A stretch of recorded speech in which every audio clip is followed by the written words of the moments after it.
இந்திய ஜனநாயகத்திற்கு நெருக்கடி வரும் முக்கிய நேரம் நெருங்குகிறது. பல ஆண்டுகளுக்கு முன்பே எடுக்கப்பட்ட முடிவுக்கு தற்போது நெருக்கடி ஏற்பட்டுள்ளது.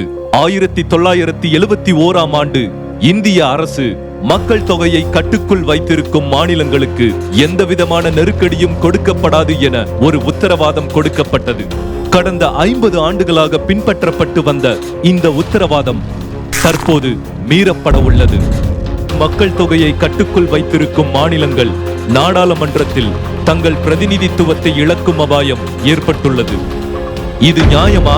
ஒன்றிய அரசின் மக்கள் தொகை கட்டுப்பாட்டு கொள்கைகளை பின்பற்றிய தமிழ்நாடு உட்பட்ட முற்போக்கு மாநிலங்கள் தண்டிக்கப்படலாமா? இதற்கு வலிமையான பதிலடி கொடுக்க வேண்டியது அவசியம். நியாயமான தொகுதி மறுசீரமைப்பு கேட்டு மார்ச் 5ஆம் தேதி தமிழ்நாட்டில் 53 கட்சிகள் ஒன்றிணைந்தன. நியாயத்திற்காக ஒரு தீர்மானம் நிறைவேற்றப்பட்டது.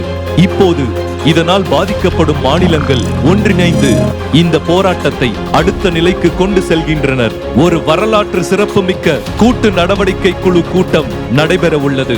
இந்தியாவின் பல்வேறு மாநிலங்களைச் சேர்ந்த முக்கிய தலைவர்கள் ஒன்றிணைந்து கலந்து கொள்கின்றனர். நாங்கள் தொகுதி மறுசீரமைப்புக்கு எதிரானவர்கள் அல்ல.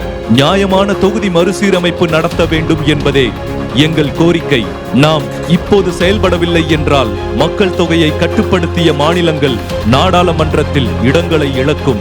கட்டுப்படுத்தாத மாநிலங்கள் அதிக இடங்களை பெறும். இது தமிழ்நாட்டின் போராட்டம் மட்டுமல்ல, இது நீதிக்கான போராட்டம்.